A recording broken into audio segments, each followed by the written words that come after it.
So we're back here today with episode 2 of, I guess, a new series I'll be doing, which involves me doing those free replay reviews from the MLE community. These will showcase how my academy program functions, so how those replay reviews are going to look. So if you're interested in that, it's consistent weekly coaching, so up to 4 replays a month for the price of just one-on-one session that you would do privately. If you're looking to join this or have questions, head to my Discord, which you can access in the description below. Also, be sure to join MLE if you want a chance of receiving a free replay review when I run these events. With that out of the way, enjoy this replay review I did for someone sitting around Champ 1, Champ 2. Okay, so for those that are watching the replay review, the way it works is in the academy, you'll join, you'll send a replay. It's kind of first come, first serve. Unless you haven't had a replay for the month, then you get priority, just to make sure that you at least get one for the month. So you'll join, and I will try to get as many replays as I can in that time period that I'm there on the Tuesdays and Saturdays. And pretty much I'll pull people up. It'll be private in terms of it's just Bio and I talking, and everyone else can watch and listen, and then you can ask questions in chat, but you have to wait your turn to do your replay. You can't talk and interrupt. So you get that one-on-one attention, and then you can come every single week. So you can do it once a week. So whatever we talk about today, Bio, it's like next week you could show up, and then you could build on top of what we talked about. I would take notes on it so I know what we talked about, and then I can reference it as well. But with that being said, we're going to go through your replay. Feel free to interrupt me at any point. Ask me questions, stop me if I don't make sense. Should take about 15 to 20 minutes, and then send you off with something to work on. And the goal is to just pick one thing so that you're not overwhelmed. So let's hop into it. I have my Epic Pen open. I have your replay. Let me go back, and we will start. I like forget where replays are now. I'm just so used to using ball chasing. Okay. And feel free to ask questions in the chat too, related or unrelated. Is that Floomp? Oh, never mind, that's not Floomp. I remembered after you said it's an MLE game, but I think Floomp might have played MLE at some point. Maybe I'm thinking Mateo, completely different person. Okay, This is probably from like a half hour ago. half hour ago, perfect. Yeah. What rank is this? This is CO. Like Champ 2, Champ 3. Okay, wait, let's do it.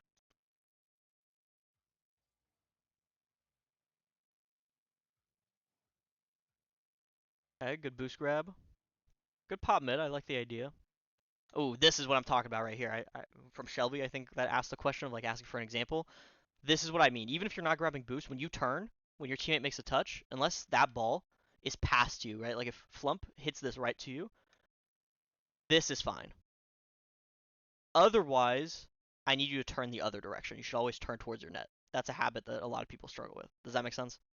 Even though we're in a 2v1 in this situation? Yes, because if you turn this way, pretty much what happens is if Flump decides to follow the ball, right, and you're going to be mid for him, if he doesn't, then you end up just doing the same thing you did anyways. But the problem is if you turn this way and let's say Floomp like followed it and centered it, then you wouldn't be over here if it doesn't go in. So there's that. The other thing is if you turn out this way and the touch or like the ball were to go this way, then you're just way too far away from the play. And then the final thing is even though in this, like if we use hindsight bias here, which is this is like it ended up turning out fine, you are able to cover less options here than if you were here. Pretty much the point I'm making is from here you could go, if the ball were to go left, you could get it. If it were to go mid, in case your teammate passed it, then you can get it. And then if it does what it did, then it just ends up turning out the same. Like where you just end up doing the same thing. You're just going at the ball from this direction instead of this direction. Gotcha. Compared to here where you can't cover any of that. And it's not like you can score here, and it's not like you can really pass your teammate from here because he's like not facing the correct direction. So if you came from this angle versus this angle, it doesn't change much. But if you come from this angle, you could roll it up and then center it, which allows him to reposition as well. So that might help you. Versus here where you kind of just lob it and then nothing happens.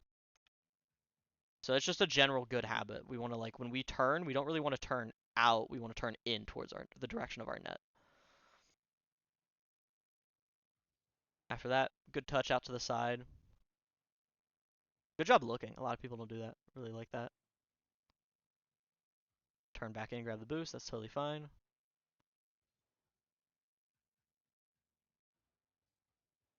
might have overcomplicated here in the sense of like we probably didn't need to jump for this, just because if we did the thing again where you did it well a second ago, but if you were to look, you'd see that yeah, I could jump for this, but what am I gonna accomplish? Where am I gonna hit this? Not really anywhere too useful. So it'd be better for you to just let Flump continue, and then you just play behind him. Because all you're doing here is wasting boost and just putting the ball exactly where it In a started. dangerous spot. Like it was right here a second ago, like in this space, and you just hit it off the wall and put it back there and threw yourself out of the play. So you didn't like net negative in that situation. And it's like, yeah, your teammate's gonna make a touch forward, but now he has zero boost because you made the ball harder for him to get. You also have zero boost, and now you guys are gonna get counterattacked on in a second, and then you're gonna get scored on. Versus if you had never went, I want you to think about it again from the perspective, okay, we leave it because there's not really much we could do, and we just let Flump go. He would have just done this exact same play because look at where the ball was a second ago. It's Yeah, right it was just there. about the same spot. It's the exact same spot. He would have just done the same thing, except he would have actually had momentum, so his touch might have been better, and then you could have followed it because you would have had a higher boost. Versus here where you're not there. Does that make sense? Yeah. Oh, we ended up getting the boost. Oh, we just reacted a little bit slow. But the main thing is we should never end up in that situation because we shouldn't have just wasted that boost and made our teammate awkward. We just kind of hit the ball to hit it. Good. Be careful about flipping down the field. This is a bad habit a lot of people have. It's okay to do it occasionally, but if you're not in like an immediate rush, you want to be a little bit careful because then this kind of stuff happens where it's like you're not like not able to touch it, but you didn't really accomplish much. You kind of gave it back to them. So flipping around the field is something you want to avoid, and that's where it's a what's the word I'm looking for? There's like a phrase for this is do as I say, not as I do. Because if you watch my games, you'll notice I flip a lot, and that's bad. So there's gonna be some stuff that I might tell you that I do, and obviously I'm not perfect. I'm not an RLCS player, so I'm bound to make errors. Really good shot, perfect placement.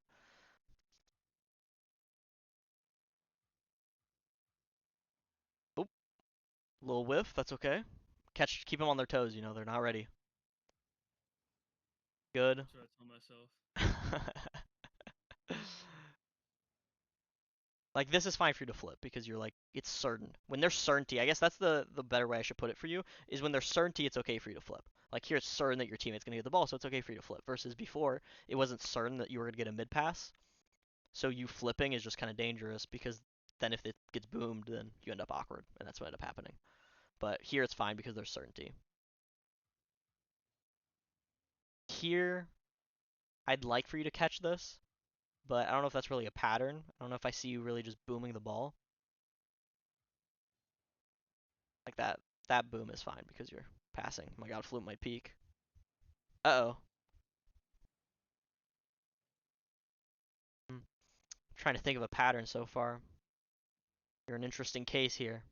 There's a few things, but there's nothing like crazy that stands out. Okay, maybe there is. I don't know if it makes a difference or not, but me and Flump were in comms. You were in comms. So there were a lot of. I mean, obviously there's some mistakes, but Hmm. things were calm Yeah, between both of us. that's a misread.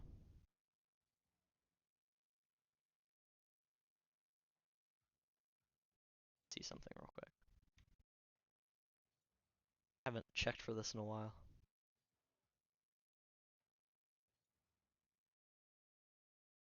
I This is, thought for sure that was hitting ceiling. oh, I'm not even looking at the ball. Hold up. Sorry, everyone. This is something that I do in replay sometimes because I'm very detail oriented. Okay.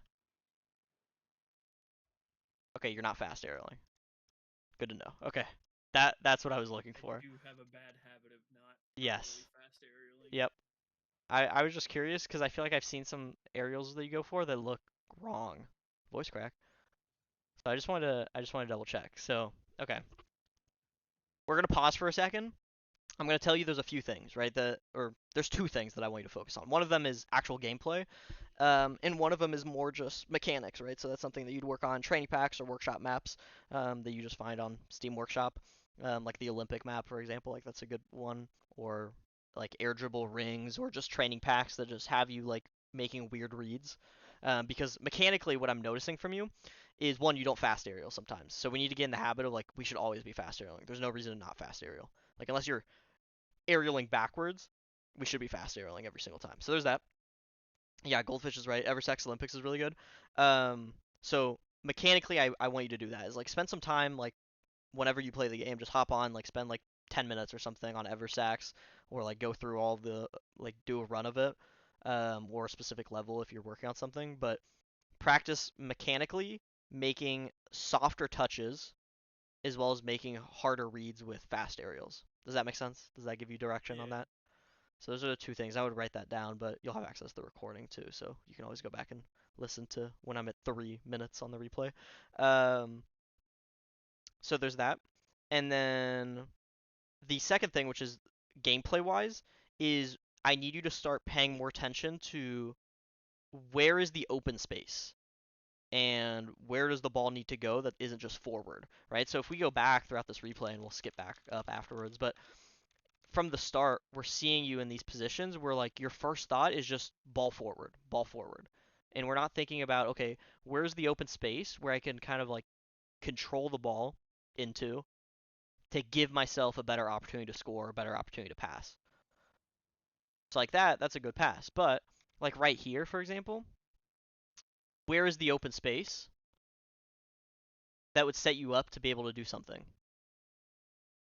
Up the corner.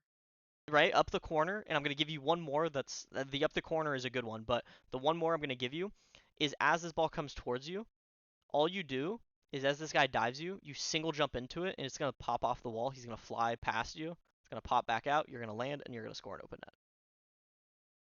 Right? It's like we're thinking too much about just ball forward, beating the player, and not just where is the open space where I can beat the player, but I can also follow it up or my teammate can follow it up. Does that make sense? Yeah. And that's a mentality that you're gonna have to work on. Is like when you go in your games, that's like what you're looking for. Is every single time that you go for the ball, it's like unless you're just shooting an open net or you have clear space to solo play, is like you're looking for where is the open space, where can I go to that isn't just forward. Sometimes it will be forward the open space. It might be behind the player, but here it's like you just ripped it forward and you didn't even make it in a hit in a position where like your teammate could score really. And then as we continue, right, there's this situation that we were talking about earlier. Um, this one, right? Where it's like, okay, the open space is down the field to the left, which means you don't have access to that. Flump has access to that, so you want to let him go for it. Does that make sense? Yeah. And then just play off of him because there you didn't really put the ball in open space. You put it back into contested space and you used boost for no reason. Um, and then there's this one you just got too close, so you couldn't do too much.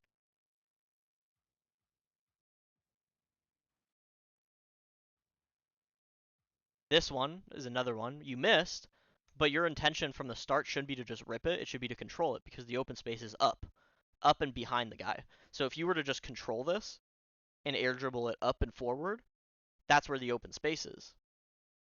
Versus here, if you were to just boom it down the field, you would have just hit it towards his corner, and then it wouldn't be open space. You would have given it to him. Does that make sense? Yeah. And if you do even put it on target, which is like fine, he would have just been able to catch it for free over there instead of you turning it into an opportunity for you to score by getting closer and maybe flip resetting or bumping or just making that last touch over his head in an air dribble. Like this is good. You see how you're going to the open space, and then from there you can try and make something happen. Like that. That's good. Mm-mm. I think there's one more. This one, where as soon as the ball starts coming towards you, instead of thinking, okay, I'm just gonna boom it, I want you to catch that because the open space is right here. And then if you can catch this into this open space, you can either roll it up into that open space, or you could catch it and go this way and then try and mid pass, or you could turn and try and flick the guy yourself. Right? But now what you've done is you've just launched it into contested space. On top of that, you've launched it somewhere where you can't really do much with the ball, right? You don't really want to throw the ball into their corner because then you can't really do much. That was okay because you hit it off the wall back into open space for your teammate. So that's where it works out. And then after that, we just missed. Um, and then we're going to get back to where we were in a second.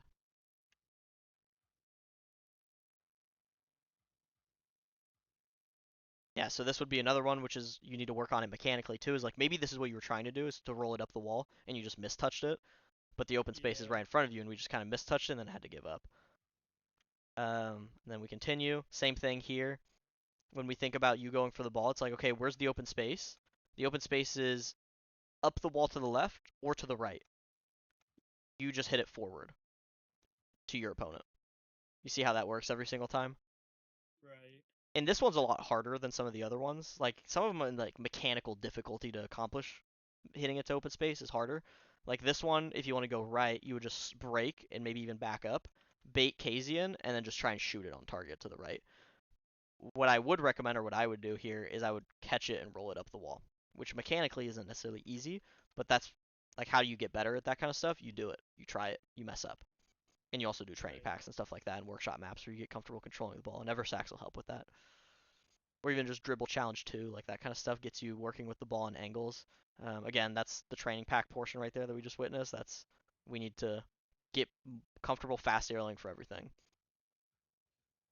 That's totally fine. That's a shooting opportunity. So that's not like a comment about open space. The open space wasn't the net. It was the net, so that's okay for you to shoot. I don't know what we're doing right now, but we're dancing. We This is my reset. finest Shelby impression.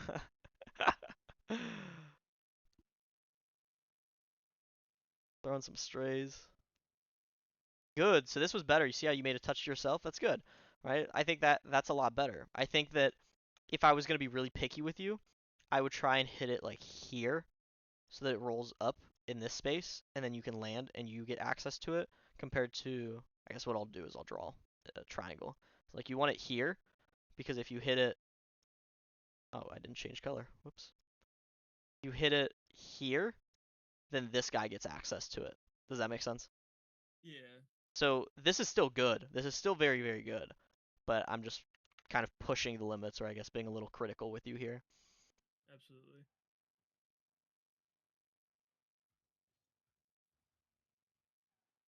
A little overcomplicated there on the mechanic, but we got the boost. We're also very far from the play though, so that's a downside of it. But that's not our focus for today. That's a conversation for another time. Kind of going back to the EU comments.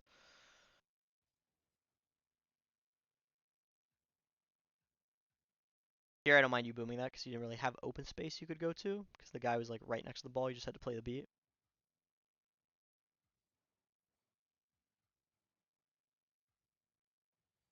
That's a funny thing, Goldfish. Yeah, I don't know why it caps at 780. It's just I don't even think I didn't set that up. Same thing. You see how you're touched, like you're hitting. A lot of the time, it looks like you're hitting the ball to hit it. So I guess my biggest thing for you is like we need to have a mentality of like I need to hit the ball with a purpose. I need more purpose behind my touches. So right here, as soon as he drives away, you don't need to like jump at this. He can't really turn, so you didn't really need to like jump at that in the first place. You could have let him just drive away and then just caught it or slowed it down, which is hard to recognize. But again, that's how you get better is you push your boundaries and you do things that aren't always going to be comfortable. There we really just needed to right there jump, but maybe we're not comfortable enough fast airling, so that made it a little bit tough. But if you are comfortable faster, then you can definitely get to that one. That's exactly what Flump said right when it happened. That you need So to like as jump. soon as he get yeah, as soon as he gets beat there, that's Yeah. where we go. So I guess we can talk about that so you can actually know the logic behind this. The logic, and it's not our focus for today, but it's a two-man challenge. A two-man challenge is the first man forces, the second man follows up. So as soon as the first man forces, as first man, your job is to either bump, get a touch on the ball, or make the guy make a touch that goes too far away from his car so that your teammate can follow it up. Does that make sense so far? Yeah. And then a second, your job is to be close enough that as soon as he forces, boom, you're there. So here, did your teammate bump? No, I mean he didn't get a bump. He just forced the ball. Yeah, he didn't get a touch on the ball either, but he did force it. You see how there's that separation between the guy and the ball? Yeah. That means his first man, he's done his job. Now your job as second man, is to tape your boost button down so that as soon as that happens, you're jumping. No hesitation, you jump. That's an open net. So is my positioning correct? Like, Yes. am I close enough to the play for Yep. that to be a thing? No turning away right here. You just face the ball. You single jump. You look up. You boost. You jump again. That's a fast aerial. You hit it towards the net. In worst case, you don't score, but you don't get scored on as well. Right. So that's kind of the EU mentality too. Is like I'm gonna trust my teammate to force, do his job. So as soon as he forces, boom, I'm there. No hesitation. But if you have that hesitation, which you had, that's where you're kind of cooked. Because as soon as you hesitate, then it's too late to go at that point. Most of the time. This is just kind of messy, so you just have to watch. It's good. Good. You made a touch to your teammate. That's really good. Let's see what you do here. You catch it. Love it. Beautiful. Let's see what you do. We try a dribble. Perfect. Don't care about mechanical execution, but what you did there was really good. You caught the ball, you dribble into open space, you recognized you had time. Now you need to do that in positions that might be a little bit harder to recognize you have time, but where you do have time. Sometimes it's about looking. Some situations are easier to recognize than others. Good. You try to slow it down to control it. Teammate plops it down the field. Let's see. And we took a monster 50 there, but it didn't really matter. So yeah, I think if we were to give you a theme for today, right? The theme for today for you is the examples that I showed you. When we go for the ball as first man, I need you to have a mentality of, okay, if I'm gonna make a touch, it needs to be a touch to myself or to my teammate or a shot. If I'm not doing one of those things, then my touch isn't very useful. So if my touch isn't very useful, then I probably should just try and force a 50, or I should just try to make my opponent awkward by hitting in a position that like they're gonna give it back to me so that I can get Okay. possession in a better place. And that's really hard. This isn't a very easy thing for you to work on, so that's why like if we were in the academy setting, it'd be like, okay, we need to monitor this every week. Like come back next week so we can look at progress, see where you're struggling. Um, because there's definitely like from what we talked about today, I don't expect it to be like solution fixed compared to something like if you just need to fix your fast arrows and that was the issue. Like that's pretty you know if it's fixed or not versus this. It's like that's going to take a lot of time. Um, so this won't be something easy. Be patient with yourself.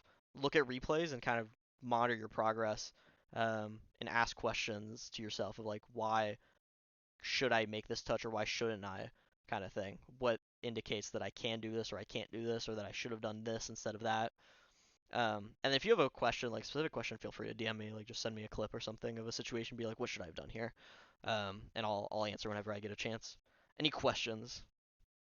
Yeah. So would like slowing down and kind of playing a more like slow and controlled play style help in the terms of like making useful and purposeful touches, Yes or and is that no. something that can be done while still?